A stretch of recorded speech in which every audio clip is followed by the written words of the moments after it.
Yo, yo, yo, yo! It is 4:45 p.m. This is the Domo and Galarza podcast. That may not be the official name for long, but it's better than nothing. Today, Don't want Millsy to come after us and fucking sue, so I guess. yeah, if there's another Millsy, and if we find out there's another Millsy, we're gonna have to change the name. the Boston rapper, that's why, so. There's a Boston rapper named Millsy. Millsy. Okay, Millsy, it's just too close, I feel, so. all right. If he, Yeah, he's good. He does a lot of, if social media, he does a lot of stuff with, like, Tommy G and Prosciutto Poppy. oh yeah, all of Tommy G. Yeah, Tommy G's the man. Yeah, if he comes after us, we'll own it. Sorry, bro. But anyway, so last week at the Elimination Chamber, one of the most shocking heel turns came out. John Cena has finally turned heel after 21 years of WWE. I had legit 8, what? I was born in 96, so yeah, I was 7, 8 years old last time he was a heel. It's crazy. Yeah, But he wasn't a heel like this in terms of this. He was more like a funny heel, like the Doctor of Comics. Right. All of the Doctor of Comics. It's so good. That's what got me into John Cena. So You know what got me into John Cena? The Fred movies. we're two different people, guys. Oh god. Yeah, man, I didn't watch wrestling as a kid, and I really, really, really regret it because, oh my god, that is like the best thing. You got into it. I got into it when I was like I said, I was born in October 96. I got into it when I was like 3, 4 years old. So when I was 4, it would have been October of 2000. But I remember a little bit of 99. Mm-hmm. So, because I was just a fan. Like, my dad was still a fan, too, because he named my brother Austin after Stone Cold Steve Austin. Oh, that's awesome. So, yeah. So, that's where, and then it's cool, man. I didn't know that. That was good. Yeah. So, my brother was named after Stone Cold, and then my sister's Amber Marie. So, and both my grandmother's middle names are Marie. So, I was named after Arthur Conan Doyle, and everyone thinks I was named after Conan the Barbarian. yeah. And my sister Annie was named after my grandma because my grandma's name is Anne. Oh, that's good. And my dad, everyone calls him Reed, but his first name is William. The reason why they call him Reed is because it's his middle name. And Willie Reed. Willie Reed, yeah. Billy Reed, you know what I'm saying? Billy Reed. Okay. Yeah, we have like a million Williams in the family, so we were just trying to, keep it simple. Yeah, I got a Will in the fam, too. So, it was, But yeah, were there any signs that he did turn heel or was going to turn heel? Not really, because he wasn't really announced. So what? Because he did Rumble. Jay pushed him off. Mm-hmm. Like, to explain though, we're big wrestling guys, so we're not just trying to come out the blue with this. We're big fans. Like I said, I've been a fan my whole life. So I had a little bit of a time where I was out of it, probably like 2008 to 2010. I was not into it. And then when Punk dropped that promo, Punk got me back into wrestling. So I will be forever grateful for him, like as a fan, just because I think CM Punk, you need guys like CM Punk, and you need him to make Cena bigger. You know what I mean? Because without Cena having good heels to face, he's just another guy. So It's like Batman and Superman, basically. right, and I think that's where with Cody, his run's just getting stale because he only defended the title 6 times in almost a year. So it's like when Cena was doing it like 15 years ago, he was defending the shit like every month. So it's like, Yeah. that's where like with I hate saying it because I like the fact that these guys don't have to work as much, but when you're the champion, I know like you're doing all the promo stuff, you're doing outside stuff, but dude, you got to defend the belt at least once a month. Yeah. Me personally, because that's how Flair's and Hope, like those are the guys, you know what I mean? The guys were running around carrying the territory and working. So just to be you carrying the belt, like as a wrestling fan, it just looks, me personally, I want Cena to win, but I think the whole world wants Cena to win after that. So I feel like Cena was Cena was Superman, CM Punk was like Batman. yeah, no, they were both, because then when Punk turned, that was good. No, Punk like I said, he got me back into wrestling, so I'll be like that promo because I was getting tired of just like, for me it was life. I was getting into high school. I was 12, 13. I'm like, okay, like I'm getting into sports. I'm doing this. Like I just have, like I didn't want to waste time. And then when Punk came back, I'm like, oh shit, like Punk did that. Like, he's been there the whole time that was missing. And I knew he was good, but then that promo came and I was like, oh, okay. Like, that's unreal. You know what I mean? Like that was the last real thing I've ever seen in a while. You know what I mean? Since at least Eddie and Benoit passed. You know what I mean? So they really haven't had, I missed out on Jericho and Michaels when Jericho came back just because I wasn't really watching. But like, if you look back, it's tough because '07 was like the last year I was like really, really into WWE. And then there was like, I was watching TNA a lot too. Because I was a big AJ Styles guy. So I think just my love for wrestling just came back after Punk. But going on about Cena, dude, I'm happy that he finally did it. It needed to happen. It's just storyline wise, it's going to be interesting with him, Rock, and then now like with Travis, and it's going to be, I don't know, like what are they trying to do? I still have no idea what Travis Scott has anything to do with this. I truly think they're going to make a group, but like, no, I think kind of funny. No, because they're going to try, like, I don't want to say NWO 2.0, but they're doing a big heel group, me personally. So I don't know what they're going to do, but there's too many good faces now. This just a test to how good Cody really is, though. Like, I think people are like overlooking the fact how good of a face Cody is during this whole time. It's gonna be a good match. Oh yeah, I think Cena and Cody. I'm going to Mania. So, do you think Cody Rhodes is gonna turn heel eventually? He should, but now with what's going on with Cena, he can't now. So. Yeah, not for now he can, but maybe like in a couple of years he'll probably turn heel. Yes, do I eventually? Yeah, no, and I think with Cody's just that good. I think Cody is like when I met him on the first or second cruise, the Jericho cruise. I think it was the first. Fucking great guy. You know what I mean? Like, oh yeah, shaking everybody's hand, saying how you doing. Like, just that's the guy you want to build around. You know what I mean? Oh yeah. And AEW tried their best. You know, he was the EVP at the time, so like he wanted. You know, he didn't want all the glory. You know what I mean? So I think with him, like his story just makes it's amazing. So he finished it. Now I'm not saying he's stale, but he just hasn't had something to sink his teeth into storyline wise since his story. So it's like it's gonna be tough. You know what I mean? Like that's one of the greatest stories in the last like 15-20 years. So it's hard for like at least for a fan to be like, oh, he finished his story, now what is he gonna do? Because some guys are so good in the chasing the title than actually being the title holder. And sometimes that's where, like that's why what Roman did, you have to give Roman all of the credit in the world. Because like I never felt Roman was stale. A lot of people hated, like the ones that always hated Roman will always hate Roman. But I genuinely don't think Roman was a stale champion for the time he had the title. Because there was always something new. It was probably just because he was like they were he's just going that guy. in. Like, Roman's just a cool. He's another cool dude, man. Like you're gonna build the company around because I loved him like in the Shield. He got just booked into oblivion trying to be the new John Cena. Like you were watching at the time or no? You didn't get in back until what 2016? I didn't get into it until 2022. Holy fuck! Yeah, you got that. I mean, Dude. No, you would have loved 2016 SmackDown because that was my stuff. I know I would have loved it, dude. You would have loved when Goldberg came back. Shout out Bret. I love Bret is better. The young boy in me loves Goldberg, but now as like a man, I'm like fuck. Like yeah, I know he's like no, but no, he's not. I think Goldberg's he's a sweetheart of a guy, but.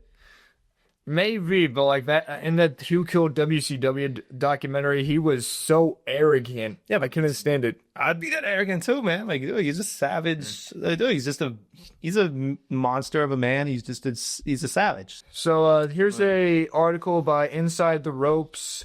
WWE star explains why there were signs John Cena would turn heel.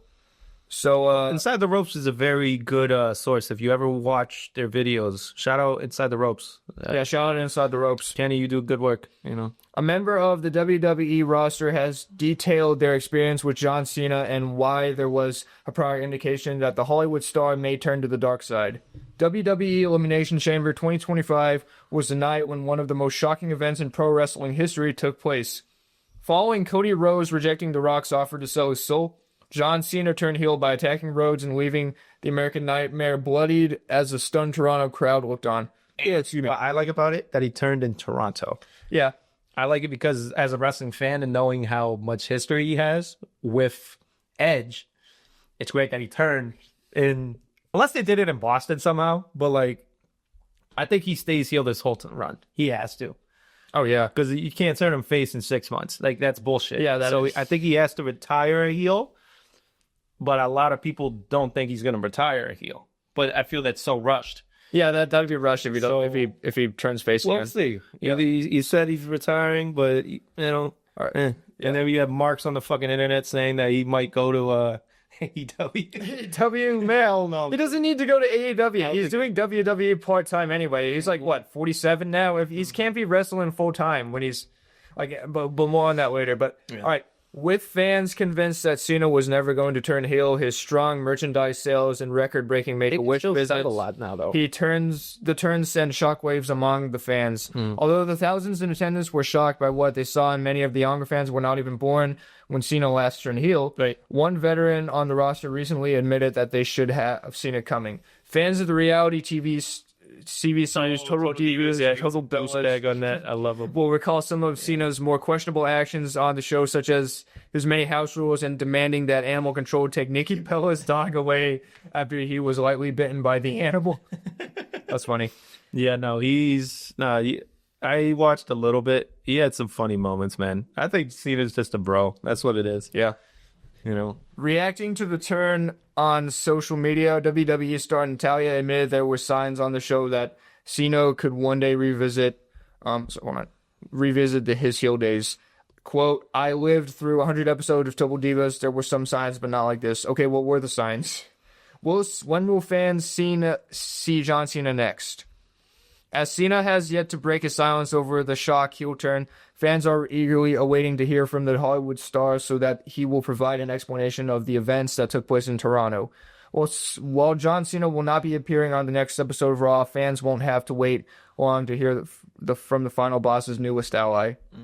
It didn't explain what the signs were. I was kind of expecting to, see what the signs were. But like, she just, she broke it. She didn't really break it down, but she said, like, she knew the signs from Total Divas. So, just the house rules. He's funny as hell, though. So, like, but with Cena, like, you watched Ricky Stenicki. You watched all that stuff, right? He's a goofball. Like, I've watched Blockers. I haven't seen Ricky Stenicki because I don't know. Me and Adam watched it. I love Blockers, dude. Blockers is so funny. Yeah. Like, when he had when he put a thing up his ass and had to chug the beer. Oh my god. Yeah, I remember when like he's like looking for his daughter in like the hotel room and like he walks in on like a satanic ritual. Yeah. No, Cena, dude, it's a perfect segue then actually. So if you really we could break down, we'll talk about heel Cena now, but like let's talk about like actors that were wrestlers or like who's because I think arguably the top three are only Rock. It's Rock, Batista, and Cena. So I know there's been like Hogan tried his hand, but Hogan was horrible, fucking terrible. He was a horrible fucking actor, man. It was terrible. So funny. Goldberg had his day, but like I know Kevin Nash had his stuff too. Shout out Kevin Nash, you fucking OG. Dave Bautista is probably the most successful, like actor wise, and that's Rock. Well, okay, like money wise, but I think I'm right with you. I think Dave's the best actor. Yeah, because Rock does too many of the same roles. Yeah, and then I think with Cena's finally breaking out of like, oh, like I'm a kid friendly guy. Boom, boom, boom. Like, oh, I'll talk about shoving things in my ass. Like, he's just getting to a point like he's a funny, raunchy, big, like goofball, and I like it because at the end of the day, there's a lot of money he could be making. Yeah, and movie wise, and he's not taking himself too seriously. That's why I like him. No, and I think that's why he has more roles. Like I loved him in Trainwreck. Oh yeah, like Trainwreck was so funny. He had a little role, but yeah, I feel like Dave Bautista is the most serious of the actors. No, he has a lot of good roles. Yeah. Like, dude, he could have just been Drax his whole career, but like he didn't allow that. So I think that's where, like his first couple runs were amazing. Like once he got Drax, it just was all running. So yeah. And I know he does a lot more serious roles. What's your besides Drax? Have you seen a lot of Dave Bautista movies? To be honest, No, not a lot, to be honest. But I heard he was like in this one M. Night Shyamalan movie where he was. yes, yeah, But good. I forget the name. Like, yeah, I don't remember the name either, but no, we just know how good of it because I think he's one of those overlooked wrestlers too because he was jacked son of a bitch. He just was huge but like people like he looked the part, and I think like his promos, he didn't get like me personally. I loved him, and I think my favorite year was like 06 to like 09 because I wasn't watching a lot of him in 08 just because like I said I was out of it. Mm-hmm. But 07, him and Taker, like those were like my favorite. Like that was my favorite Batista. But then I know he quit in 2010. And then he just, because he was getting tired of, he's an older guy, like at the time. So he was getting tired of just all the bullshit kid stuff. It's like, dude, I want a blade. Like, this is wrestling, it's professional wrestling. This ain't sports entertainment. So, and I agree with a lot of the stuff. So, but with Dave, he's a good dude too. You can just tell. Like, dude, he didn't come from anything. A lot of people didn't realize that he didn't come from nothing either. Like a single motherhood house and lived in Washington, D.C., was fucking like homeless out. Yeah, you know what I mean? So I think with them, they just, I just put that past them. And it was like, oh, like Triple H picked him. I was like, yeah, he picked him, but didn't mean like he was going to be successful. So I think Dave's probably the guy, though. I think out of those three. But you want to talk about any other guys? Yeah, out of those guys? Yeah. I'm on this website right now, Ranker. The most successful wrestlers turned actors ranked. And how many do they have? They have like 25, I think. Oh, don't forget about Roddy Piper. You ever seen They Live? Yeah, that's the one where he has the glasses. Yeah, it's nice. Awesome. Oh, well, he was amazing on that. Roddy Roddy had a chance. Roddy was good. Well, I watched a couple Triple H movies, but he was in the worst Blade. He was in a Blade Trinity. Yeah, worst. But he just looked like a fat vampire because he had a fat face. Yeah, I don't know. So don't accuse him. But I definitely if he was ever on gear, he was definitely off for that year. So, but I think he tore his one of his legs. So like a part of his leg. He wore biker shorts back in 03 for a while. So. Yeah. When he was feuding with Goldberg and shit. I was like, oh, man. What do you think of... You ever seen the movie The Princess Bride? Oh, you're talking about Andre. Yes, sir. That's a great movie. Great movie. I remember like being like 8 years old, watching it. We had like... we used to have like... You ever listen to like the breakdown? Did you watch the documentary on Andre? I've seen a documentary on Andre. Not the one. No, not the HBO one. Watch it, man. Like, dude, that breaks it down and just makes me... It's so good. But yeah, my dad knew who Andre the Giant was, so he would tell us about him. I didn't know he was a wrestler until like much later. But yeah, I remember watching The Princess Bride because we had like movie nights. Yeah, and it was called The Princess Bride, so I automatically thought it was going to be the gayest thing ever. But I actually watched it. It was like, it's a beautiful movie. It's like genuinely amazing. Do you remember the scene where the princess falls in his arms? Yeah. They legit had to have cables because he was so in such bad shape that... Like, they had the whole... Like, dude, and that's the thing with Andre.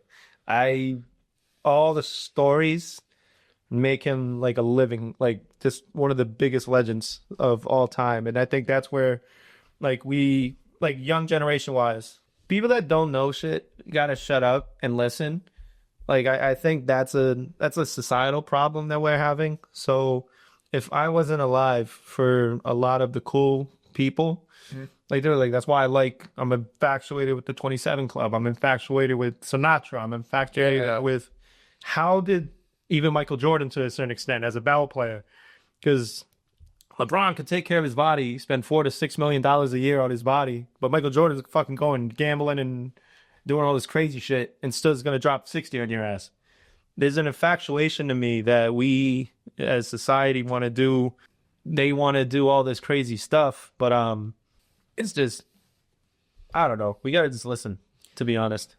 Yeah, something I noticed about Sinatra. You ever seen that photo with his mugshot? great Dude, what a handsome dude. And Yeah, I'm he's actually just kind of impressed that they were able to archive a mugshot from 1939. Yeah, man, that's awesome. Yeah, but going back to so Andre, like just the living legend stories that people just like don't want to really listen to.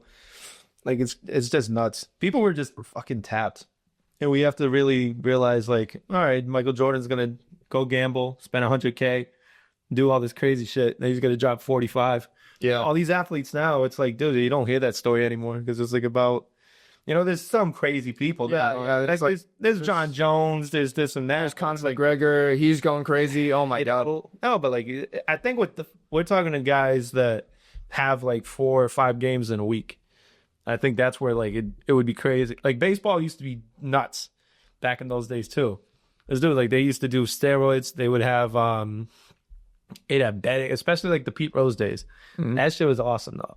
Like you hear those stories and you're like, God damn, fucking chew and dip, fucking it's insane. Me and my lacrosse buddies were watching Ray Lewis highlights. Love Ray Lewis. Oh man, I feel like he was roided up to some extent because he was a monster. No, he's one of my favorites. Oh yeah. So like I like him. Like that's my generation of football. So like that's what the shit that got me into football. So football was always like second or third.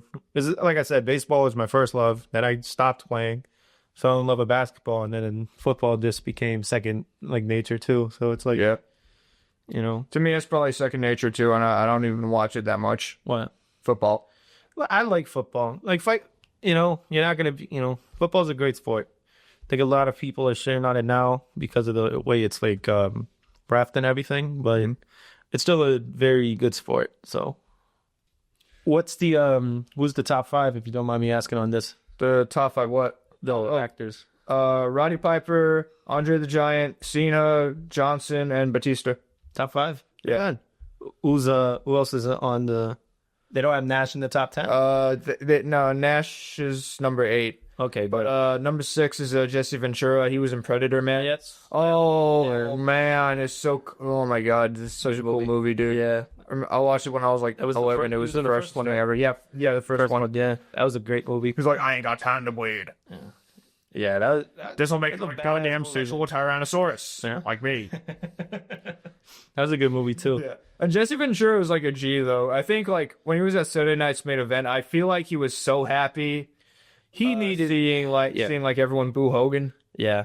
Because Hogan is a douchebag. Oh my god, he's a snake. You can't trust him. Yeah, no, I think with Hogan, it's just I'll be honest. What I still like, if I know he has his beer and everything. Like, would I go get a signature and like get a picture? Probably. Yeah, but like to say I like Hulk Hogan is like it's tough. Yeah. Like he's just becoming like I hate saying this, but like he's probably like the R. Kelly of wrestling. Yeah, because like you go back and watch his stuff, but like you'd never want to like talk about him because it's like, oh shit, it's like saying I still watch Hulk Hogan matches. It's like, no, you don't fucking do it. No, because like he's not even that good of a wrestler too. He was an okay wrestler, but I think the leg drop thing is what was kind of his well, he had the 3 moves of doom, big boot, like slam, and then they try to put Cena with that, and then Cena shut them the fuck up on that because Cena could work. So oh yeah,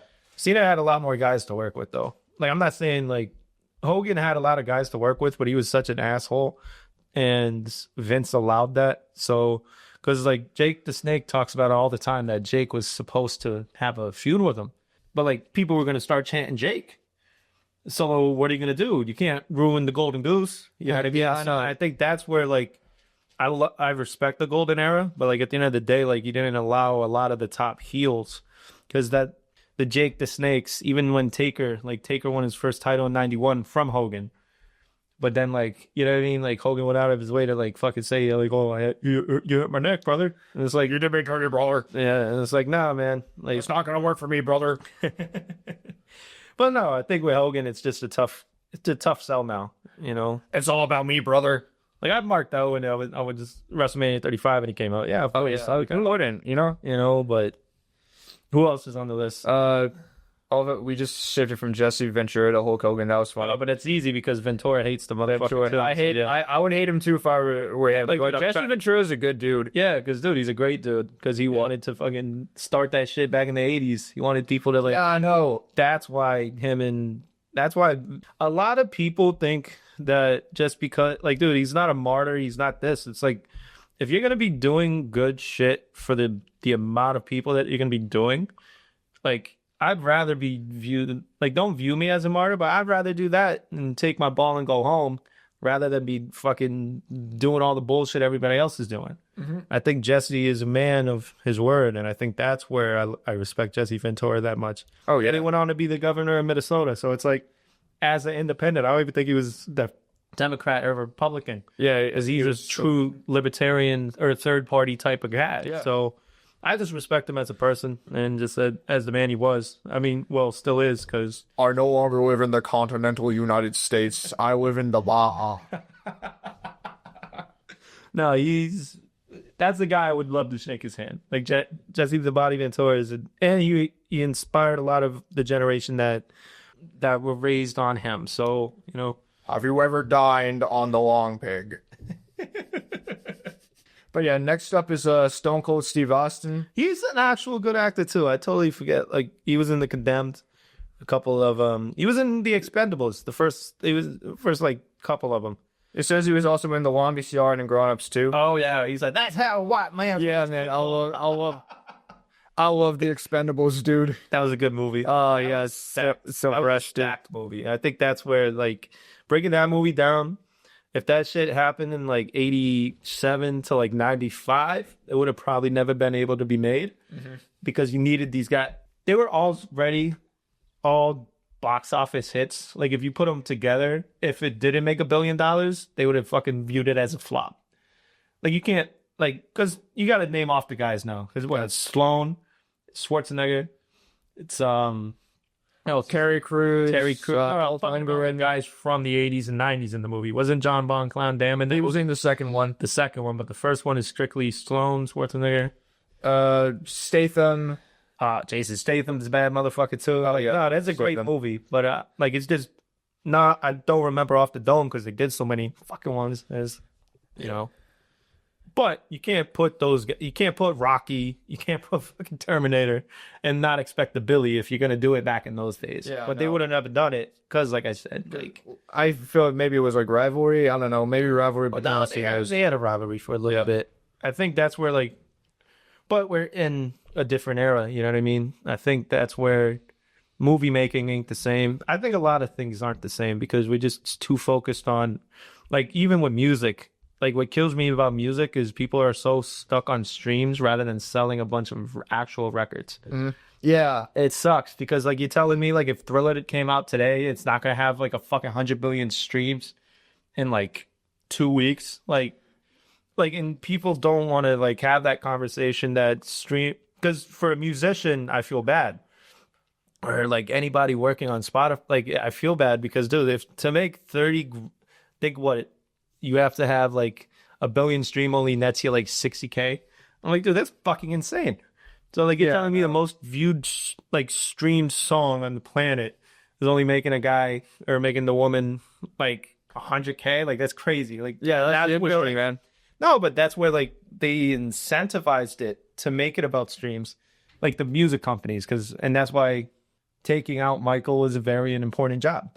That's why, you know, like... Whatever, like, dude, just I want all, like, as a fan of a lot of music and a fan of a lot of stuff, like, dude, like, I think all musicians should be entitled to own their masters, and it should be incentivized. But a lot of these, like, I'm just like a guy that just believes people that do good work ought to own their work. That's any type of life, you know what I mean? That's why I love Immortal Technique so much, because he's just like, fuck all record labels, you know. And he owns his own record label, so he's in control of everything. You know what I mean? Like, dude, like, and then sometimes, don't get me wrong, like, you have people that own stuff, and then they want like Zeppelin. Like, you can't play Zeppelin in a movie because, like, you gotta pay them all these royalties, and it's like that's the type of shit that, like, we get into, and I'm like, okay, like, calm down, like, I just want to play. You're like, and just that little bit, and like, I want to play, but no, like royalties matter. Like a lot of that stuff matters because at the end of the day, I put my heart, my blood, sweat, and tears into that. And I don't think musicians get that because it's not, they don't view it as an actual job. They view it as like putting someone as on a pedestal rather than being a regular job. So musicians, actors, like, because they make so much money, people don't really see it as like, oh, they're not doctors or these types of important stuff, but they still got to make their fucking money. Yeah. Like, and they do, but letting them own shit. Yeah, ICP, they were on No Jumper one time. They said that if a wrestler has the opportunity to go be an actor, they're gonna take it. It's less risk, more money. Yeah, of course. Yeah. Especially because they already could do most of their own stunts. Exactly, yeah. You know. But yeah, so the next up is Kevin Nash. Love Kevin Nash. Yeah, I love Kevin Nash too. I got my dad a figurine for him for Christmas. He was in The Punisher, John Wick, and Magic Mike. Yeah, man, he was, dude. He had the long hair then in Magic Mike. Never watched Magic Mike. I've seen Magic Mike. And we as men can't say we've seen it and be happy. So yeah, I'm not gonna not. You know, it's funny. That was definitely for the girls, but yeah, that was dude, Channing was fucking shredding in that movie though. Like Channing Tatum's like my top like 3 or 5 guys, and I'm like, oh shit, like yeah, that motherfucker's handsome as hell. Yeah, he is, especially. And he can act too, like he's in 21 Jump Street, 22 Jump Street. Oh, he's funny. Like I liked him, and I liked him in Step Up. That's where like I really got into him. It was him and his wife, Jenna. Well, not his current wife, but his ex-wife. But you know, no, he's a great actor. Who else do they have? They got 25. That's a lot. They have Randy Savage. What movies? He was in Spider-Man. Oh yeah, he was. And he was in Dial M for Monkey. Dial for Monkey, I think it was like Cartoon Network cartoon. I think it was like in Dexter's Lab or something like that. Okay. And actually, I don't know if you know this, but on the set of Spider-Man, when he was doing that stunt, he actually broke his neck, so he couldn't wrestle like he used to anymore. Like you would go back to TNA, he couldn't like do the stuff he did in like WCW and WWF. Because he had a little quick feud, and then TNA just. You know what I think is just so awesome about him? He became a rapper at one point. Yeah, no, that is so cool, dude. Yeah. And he's not even that bad of a rapper. You think it was like a novelty record. No, it's like dead serious. That's so funny. Yeah. And it still holds true after all. Yeah, with like he's like dissing Hulk Hogan and shit. Oh my god. That's awesome. It's so good. Who else is on that? The next one is Stacy Keibler. Okay. She was on How I Met Your Mother, Psych, and George Lopez. I used to love Psych. Yeah, Psych was funny. The USA Network. USA Network. I love the USA Network. Dude, they have good shows. Wasn't into How I Met Your Mother, and I'm Not What You Know, so I didn't really watch George Lopez that much. Yeah, but you did is a low. Nah, that. I remember it being shit never woke you up. Oh my god! They showed me at like 1 a.m. I wake up and I'm like, oh, I'm just watching for Angie Lopez. So. Sometimes I would wake up at like 5 a.m. and watch it before school starts. But yeah, other than that night, they had the hookups. Number 11 is Edge. Oh yeah, he was good. Yeah, I didn't. He was in Haven, Vikings, as the Flash. The Vikings are underrated, by the way. Yeah, Vikings was he was good. Haven, that was on Sci-Fi. He wasn't bad. I totally forget a lot of these guys just did TV, like because like the top 3 do so many big fucking millions of dollars movies that it's like, oh shit, like we're not thinking about like the TV shows. You know what I mean? I know. Ah shit. So on that, who else is on the list? Next up is Hulk Hogan. Yeah, ass. He was in Rocky 3. That's the only thing. Yeah, but dude, mate, Suburban Commando. 3 Ninjas, High Noon at Mega Mountain. Yeah, terrible. Ugh. Yeah. Yeah. Big Show. Good. He had his own show at one point. He was in Jingle All the Way, The Waterboy, and Mr. Happy. Bill Goldberg was in Universal Soldier, The Return, The Longest Yard, and Santa's Sleigh. Yeah, that's weird. They're all doing like kids movies, man. That's something I noticed. Yeah. Yeah, because it's marketable. Because like if you're a big like action star, yeah, you could do that stuff. Triple H is next. He was in Blade Trinity, The Chaperone, and Inside Out. He was in Inside Out? Yeah. Wait, hold on. No, Inside Out is a different movie. No, don't worry. He was in a voice in Inside Out. Don't worry. I love Inside Out. Yeah, that's it. Diamond Dallas Page was in Driftwood, Devil's Rejects, and Snoop Dogg's Out of Horror. Yeah. That's funny. That's fun. Ranker probably is. I'll look it up later, but I'm assuming I'm just gonna take their word for it. Randy Couture. he's an MMA guy, but he did 3-4 rays into professional wrestling. He was in The Expendables, Scorpion King 2, and Hijacked. Galarza is gonna step out for a minute, but something I noticed about MMA and professional wrestling, they're very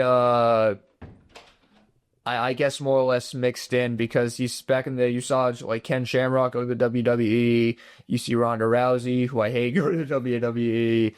You saw, I think Don Fry was in WWE at one point.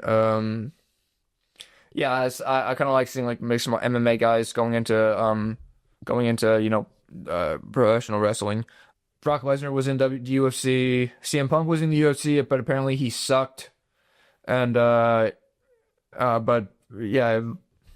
All right, next is Eve Torres. I don't know her. She was in the Scorpion King 4, Quest for Power, Skip Trace, and Supergirl. Nathan Jones, Troy, Mad Max Fury Road, and Boar. I don't know what Boar is. Actually, I think Boar is like this Australian horror movie. Yeah, I don't know a lot of these people. The Undertaker is on this. He was in Suburban Commando, and he had a cameo appearance in Poltergeist: The Legacy. I don't know how we would do that, but okay, I guess that's it for well, actually no, we have Nikki Bella. She was in Psych, Dancing with the Stars, and her only reality series, reality TV series, Total Bellas. We talked about that earlier. So now we're gonna talk about our favorite comedy acts. Who are your favorite comedy acts? Well, all time, I got, like, you want to have top 5? Top 5, yeah. Yeah, top 5. Okay. Like, I'd say I got George Carlin, Richard Pryor, Dave Chappelle, and then 4 and 5 is I'll say Chris Rock, and then man, it's always the 5th spot. I'll throw Burr, honestly. I'll throw Bill Burr at 5. Yeah, mine would probably be Carlin, Pryor, Chappelle, Chris Rock, of course, and probably Burr. Yeah, honestly, it's a good top 5. Just because we have the same level of, like, as I like comedy. I could watch a lot of different comedians work. Like, I'm a big Mark Norman guy. I'm a bit Bird. Like, I like Rogan. Rogan's probably better for podcasting. I like his comedy, but like, I understand if someone doesn't. You know what I mean? Like, I think it's very subjective. It's a very subjective time for comedy right now. But like, stand up is probably the best it's ever been, just of how many good comedians there are. So I think that's where it's a very interesting time. So. Yeah, I feel like nowadays comedians like advertise their stuff on shorts. Yeah, like Reels. Yeah, no, it's good though, because you have so many different options too. Though you could post it on YouTube. You could do, you still have Rumble. You could still, and then there's so much stuff. You have Hulu. You have Netflix. I was just watching Schultz the other day, last night. A couple nights ago, his new special. Holy shit, it was so good. Andrew Schultz is You know who Lucas Zelnick is? My sister and I want to go see him. Who? Lucas Zelnick. I'd have to see a picture of him. Right. What's this like comedy based on? He's a stand-up guy. That's him. Oh, okay. I would have to see him. But yeah, I like to break down my comedy into types of comedy. Like, for example, like Smosh would probably be my favorite sketch comedy guy. Well, sketch comedy I like. Well, of course, you got Chappelle and Key and Peele, but like, yeah, I like Mad TV though too. I was a big Mad TV guy before. That's how I got into like Brian Callen's, the Will Sasso's, Ari Spears, like many of these children. I hate myself. No, they had great sketches, man. Like that's when they were still working on they had a couple with WWE stars. They had WCW at the time. Like, no, it was a good show. Chappelle came, killed it in 2004, and then, think sketch comedy right now is it's not dire, but like it's not the same. Not the same. It's not. The only thing that's really popular now is SNL, and SNL fucking sucks. Yeah, so. compared to like I would say like the last good year. Like if I had to pinpoint, I'm a big Bill Hader guy. Bill Hader made SNL for me. So like Seth Meyers leaving. The only thing I like is Weekly Update. So yeah, we can update. Yeah, we can have that's really good because they're not they'll say the most offensive things about you. Jay's a good writer. He's a good comedian.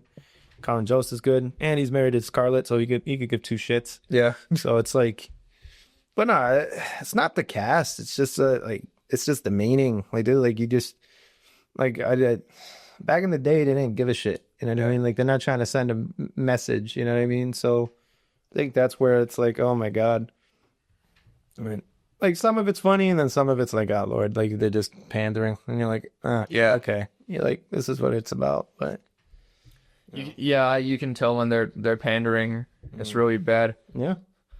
But you ever seen that show, The Whitest Kids You Know? Whitest Kids You Know? Yeah. Where is it on YouTube? It was on I think IFC. No, I don't believe so. Basically, it's really funny. He's like. It's a sketch comedy series starring a comedy troupe of the same name. Trevor Moore, Zach Kreger, Sam Brown, Timmy Williams, and Darren Trumeter. It was on IFC back in the day. Okay. It's pretty funny. I'd have to take a look. Yeah, basically he's like, he says, these are the following things that it is illegal to say. You cannot say, I want to kill the president of the United States. Insanely illegal. You also cannot say the best way to get a sniper shot at him is... Oh, God. Very funny. That's good. And actually, Trevor Moore has passed away now. Oh, shit. And from what I understand, we don't really know how he passed away. It said at the age of 41, Moore died after an accident at his residence in Franklin Hills, LA, resulting in blunt force head trauma. Blunt force head trauma, huh? Because like he was making stuff with like where he was like making fun of conspiracy guys. He passed away in 2021. Okay. And he like goes into like a room full of kids, say, "Hi, I work in television. And what do you guys want to be when you grow up?" He's like, I want to be an astronaut. Oh, so you can be the first person on the moon. No, they already put a man on the moon. It's like, actually, no, they didn't. And he goes into like conspiracy theories. He's like showing like pictures of like the Pentagon. He's like, where are the plane parts? Oh my God. Yeah, that's dude, that's brutal. That's so funny. Yeah. And then he starts getting into the Skull and Bones Society. Yeah. He's like, President Bush was part of the Skull and Bones Society. Oh God. But like, how young were the kids? Like 7th grade. Oh, sorry, no, 7 years old, 6 years old. Oh God. Like, yeah, that's like, dude, they're like second graders and you're teaching them this shit. Yeah, that's very funny. No, it is, but it's like, oh man.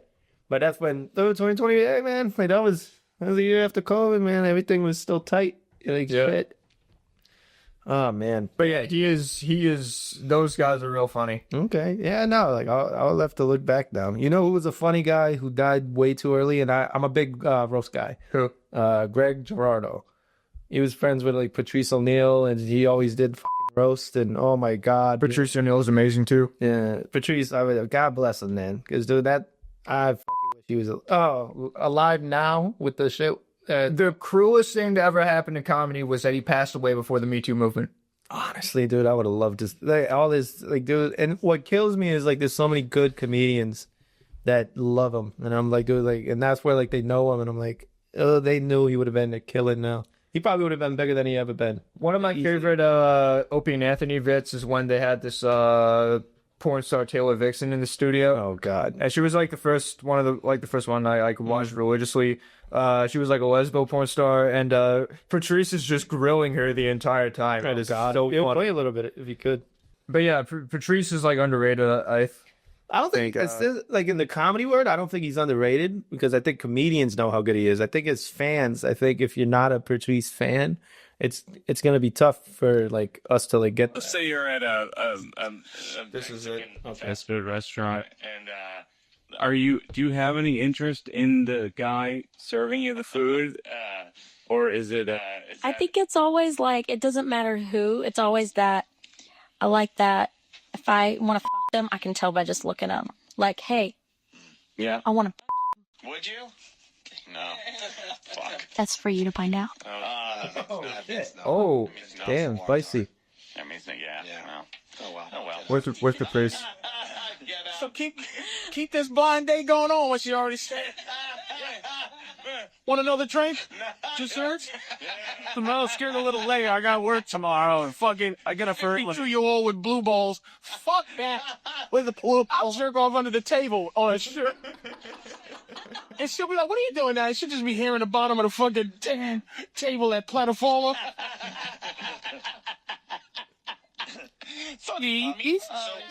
You're like, I mean, Texas. Yeah, that's good barbecue. So you've kind of made it, you know. But yeah, it's like, I'm reading the comments and it's like, how could anyone not call her out for saying she wants a man that is weird and normal in the same sentence? Yeah, that's yeah. She wants a guy who is pathetic. Patrice called it low. She ended up dating Red Band. Red Band. Oh my God, he's killing it on Kill Tony right now. Yeah, with Tony Hinchcliffe, man. So, he's good friends with Rogan. So, but yeah, I feel like whenever like Patrice was on like a radio show with like a woman, it's just like he just listens to the talk. It could be like it could be like a diehard feminist. Yeah, I like. And she's like, no. See, here's how it happens. You got some goofy ass hoes and shit like that. That's so fucking funny, dude. No, Patrice was a very, very funny man. Like I loved him. He did the roast of Charlie Sheen back in like 2011 or 2012. So Charlie Sheen had plenty of things to be roasted on. Oh my God, dude! But Charlie Sheen's still a legend. So, dude, he's one of the jokes. I was talking about your fake family name because it's him, Emilio Estevez, and Michael Martin Sheen. Martin. No. I don't. Is it Martin? Google this. Nah, I just don't want to be wrong because it's Martin Sheen is dead, I think. Yes, but their real name is Estevez, and Emilio Estevez is his brother. Yeah, Ramon Estevez, Emilio Estevez, Rene Estevez, Joe Estevez. Yeah. They took his dad's name so they can get his dad. Martin Sheen, yeah. Yeah, Martin Sheen and Charlie Sheen and they took the same fake name, and then Emilio Estevez got fucked. So all he had was like Mighty Ducks and fucking The Outsiders. But The Outsiders was great. Mighty Ducks series is amazing though. Mighty Ducks was the first one when I was a kid. Yeah, Mighty Ducks was the shit. So, but no, I think going with comedy, it's a good thing right now because I genuinely think it's a good time to be a comedian to start out. But there's a lot of big name people now like that are so. I'm happy that comedy's in a good spot right now. It's just more of like you're gonna piss somebody off. So like that's where like I love like Schultz. I'm a big Andrew Schultz guy. If someone is pissed off by something that you said, you will hear about it. Yeah. And that's what makes it funnier because like they're motivated because like outrage sparks, more content. Yeah. Well, like, outrage sparks like more clicks. Like when Eminem was doing this thing back in the day, everyone like he was like saying these like horrible things over these goofy bombastic beats. Yeah. And that caused every like white mom and NA's mom in America to like go insane. Oh, but it's just funny though. That's where it comes down to it. Like I think funny's funny regardless. Yeah, funny for funny's sake is like my favorite. You don't have to like have like a deep meaning. Yeah. That's why I love Smosh. You just like you come home from school, you turn on every Friday and you just turn your brain off and laugh. You know what I mean? Sometimes that's all you needed. Yeah. That's all you need for now. I feel like if you're one of those people who's like, well, comedy has to have a deeper message. No, do I like deeper messages? Yeah, like of course, like Carlin is like my favorite because of that. But you don't always, you just got to be good at what you're saying, and just being able to do your craft. Because there's a lot of good. Like I love all the Def Jam guys, and I would watch everything. I think that's where like being a student of the craft or just appreciating stuff, I have to watch everything. I think that's where like as a wrestling fan, I would watch the Nick Bockwinkel's and the Buddy Rogers and all that shit. Like you have to like be and we're both history guys too. So like you have to know like history repeats itself. So at the end of the day, like in something like comedy, something like wrestling, something like MMA, like you can never really say that it's been that one type of cat. Because I genuinely think like if you look back on a lot of this different stuff, like holy crap, you know what I mean? Like there's a lot. Like we remember when we watched the Dice Clay pit together. And I'm like, holy crap! It's so funny because everybody in the room's chanting the shit, and it's like, but that's where we were in a different world. Yeah, him, Kinnison, Dangerfield was probably the guy that like really just like wasn't cussing that much, but it was funny. You know, Eddie killed everybody. So I think like stand up was always good. But then like those were the years that it was like, oh shit, like this shit's taking off. Like this, you could sell out Madison Square Garden doing this. I think that's when it like really got to a point about, oh shit, like I could do this for a living and then make a shit ton of money. Mitch Hedberg's of the world, you know what I mean? Bill, what's his name? Bill Hicks. Funny too. Like, and I just like, not vulgar, but like I need, dude, I like hearing five words sometimes. Like, that's just how sometimes you talk, and it's like, ah, shit. You know, like, sorry, editor, you're gonna be doing beep, beep, beep, beep, and you're like, all right, cool, but he was kind of conservative with the beeping, like he was at the end. Yeah, he was. Like, he stopped like 40 minutes in, but it was fine. Yeah, I don't blame him. He's like, it's like we swear a lot. We're from Boston. We swear. Well, we're not from Boston. Well, okay, maybe not Boston, but like an hour away from Boston area. You know what I mean. Yeah, but can't say that to the Bostonian because then they'd be like, oh fuck you. You know, yeah, we're like to Boston what Newark, New Jersey is to New York City, basically. Yeah. So, and what Orange County is to LA. Yeah. Or I loved shit. Speaking of that, but no, comedy. It's good. It's a good place, man. I think it is. It's just that like all the freaking woke bullshit. It makes it funnier. Yeah, exactly. The woke bullshit makes it funnier. It does make it funnier because I think that's where like they could agree with like 9 things. You say the one wrong thing, and that's where it's like, oh, okay, and like now I got a good bit. So, oh yeah, and what's your 3 favorite bits, or like your favorite bit from each of our top 5?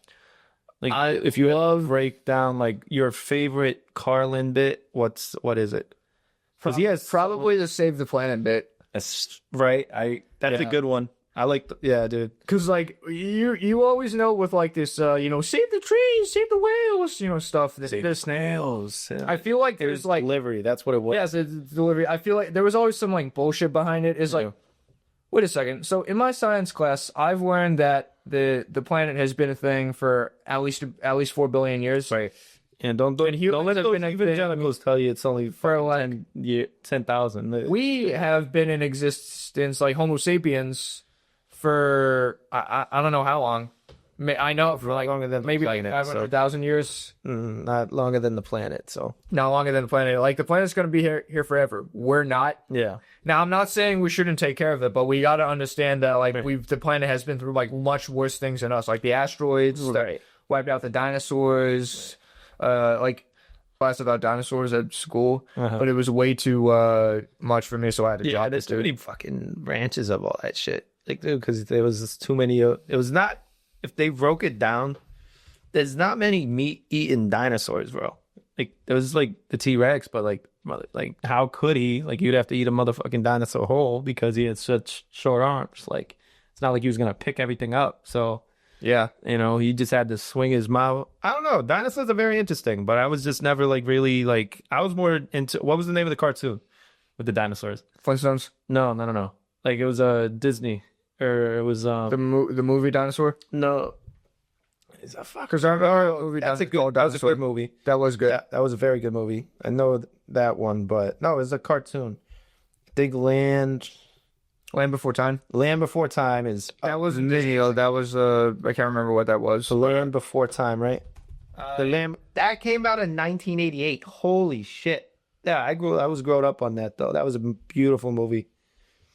Yeah, I watched one of the straight-to-video sequels as a kid. Yes, that's one of my favorite movies. Yeah, it's Don Bluth. Don Bluth was like a animation pioneer. It's Amblin Entertainment.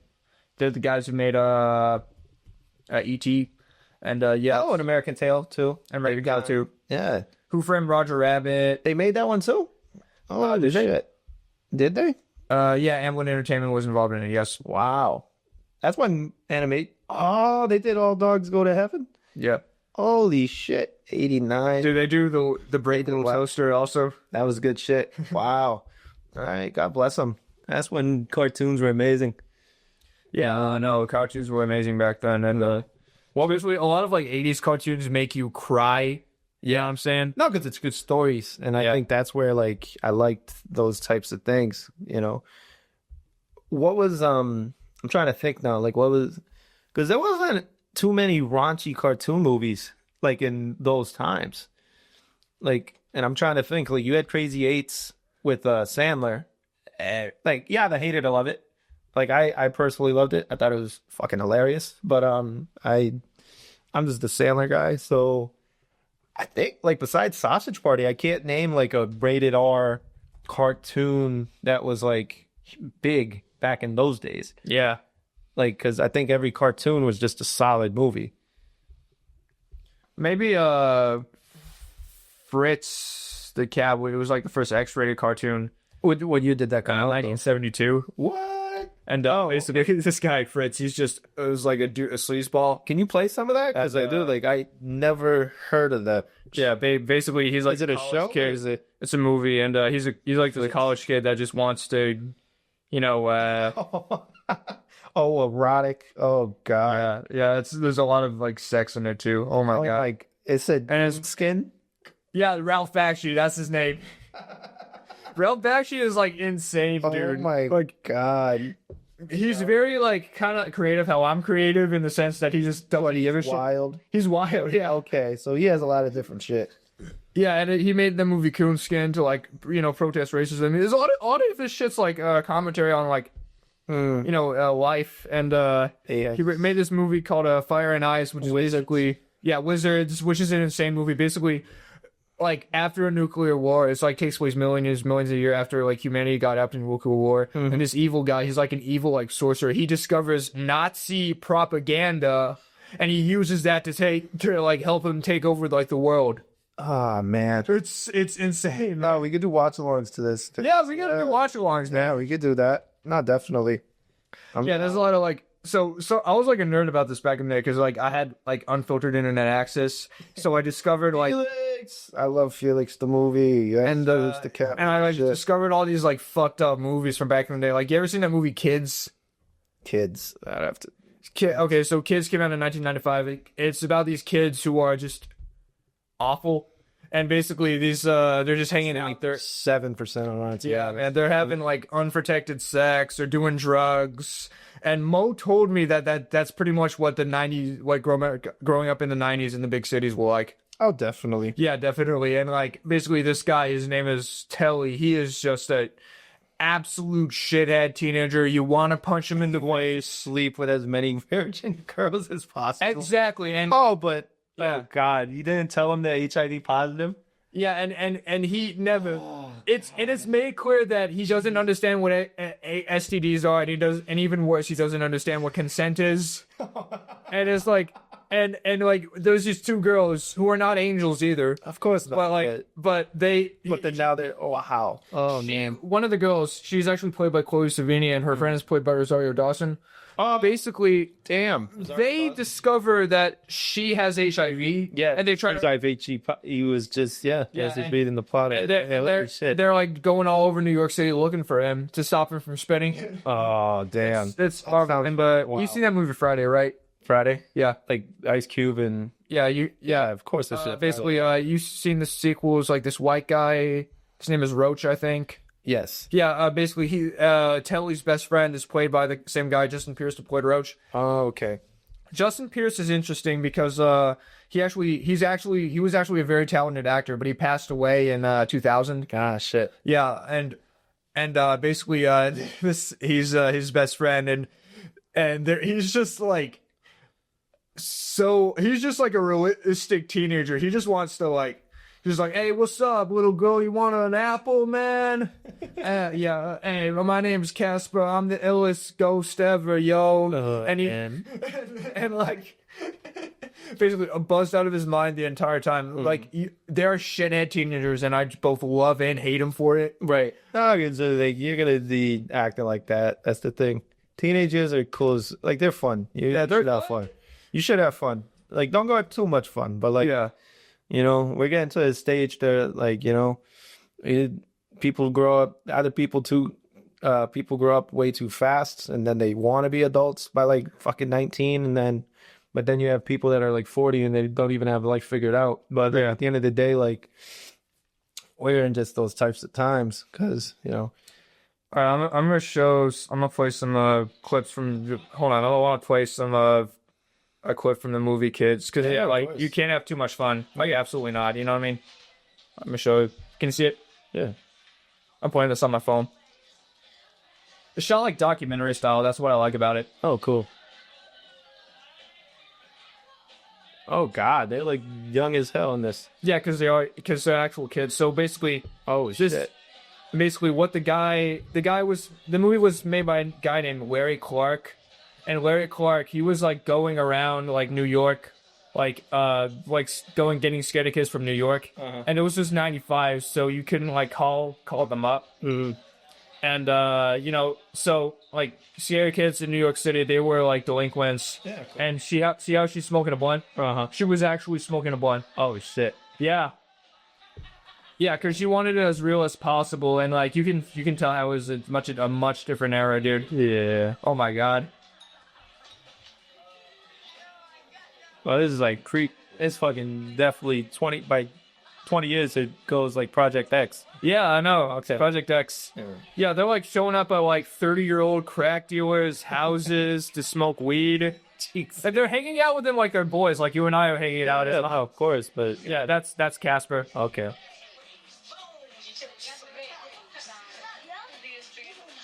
Damn.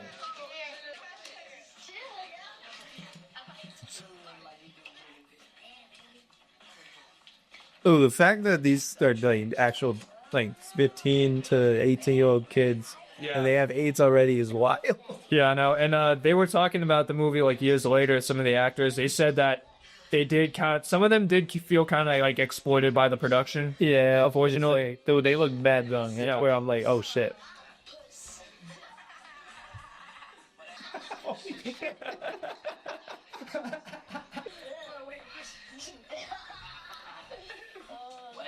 I imagine this is what LBD was like. Yeah. Hey, man, that's what America's for, though, man. Yeah, you know. Yeah, I feel like if this is what my parents imagined what my life would have been like if I went to Worcester Public Schools.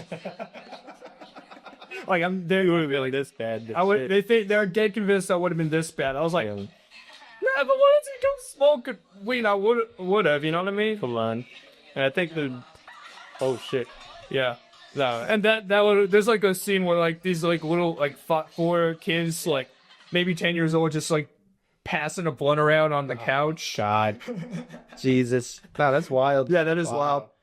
Damn, man. They don't make them like they do, man. Yeah, but so something I remember. Do you remember that movie, Cuties? Cuties? Oh God. Okay. Good. It's good that you don't remember it. It's about an 11-year-old that starts a twerk team. Oh yes. Oh God. Oh, that came out in 2020, right? Yeah. Oh my God, that's fucking disgusting, dude. But it's got an 88 on Rotten Tomatoes. Yeah, by critics who should be on a list. In a nutshell, powerful, childlike, and thought-provoking. Thought-provoking. It's 11-year-olds twerking. That is disgusting. That is not thought-provoking. The only thought that should be provoking is where are the fucking parents? You know what I mean? Yeah. So, but anyway, I feel like the reason why Kids is well received, but Cuties is not is because Kids. These are cuties. Cuties. What is my accent? No, it's my Asian accent. I don't know, but that's my Asian. But Cuties was not well received because it's not condemning this type of like reality where kids are getting groomed. Right. But But kids, it's made clear that first of all, you're not actually seeing them have sex. Right. Yeah, like they're not actually having sex. They're not actually doing anything sexually. You know what I mean? I think that would be the tough thing about like actually making a movie about like the actual teenage stuff, because you would have to have like, just because you can't really record like, but it is film, so I don't know. Like technically, you know, it's fucking weird. I don't know. That's why, like, I always, like, in the back of my head, I'm like, this is fucking crazy. Like, all the sex scenes I've ever seen in my life, fucking wild. Like, and I'm not even talking porn, just, like, in movies. It's like, yeah, I know. And then, like, you've been watching movies with your family, and then, like, a sex scene comes on, you're like, what the fuck? This is weird. I mean, I watched Boogie Nights with my dad, so that's not, you know. No, I know, but Boogie Nights would, like, it's different, like, if it's man and nan, but, like, if it's, like, your mom, you're like, what the Jesus fuck? Christ. Like, this is wild. I'd imagine that she hated the movie Boogie Nights because Boogie Nights is good. Because, like, she, in her mind, it probably, like, she thought it, like, promotes sex work. But if you actually watch the movie, you're seeing how the consequences of that being in that life. You know what I mean? Which I think a lot of these women, their OnlyFans model now, need to watch that shit, because yeah, I think that's where the predicament we're gonna be in the next like 5 to 10 years. Like, you know, they're gonna be making money, but they're always gonna be viewed at like that. And I think that's where, you know, it's gonna be a tough conundrum for them to face. But fuck them. You know? Sasha Grey, she would always say in like interviews how she wanted to like stop the stigma of being in a porno. Then stop doing porno. But now, I think the problem with porn, like, and this is just, it comes down to it, like what we were talking about earlier about everybody owning their stuff. I like the fact only you have OnlyFans, but we're in such a cuck time, and we don't need it, because at the end of the day, like, dude, we need just good people. You know what I mean? Like, what I mean, like, just not like no more cucks, no more than anything like this. Like, dude, I just want a good dude, good men. You know what I mean? Yeah, but we're so emasculated. And I've heard that OnlyFans actually made things like worse for porno actors, because like everyone's competing with each other. Right. Yeah, because and that's the thing. You have so many other different sites, but the hub still allows all this crazy shit. So I'll be honest. When I was in Florida, I wanted to go to the hub. It was banned.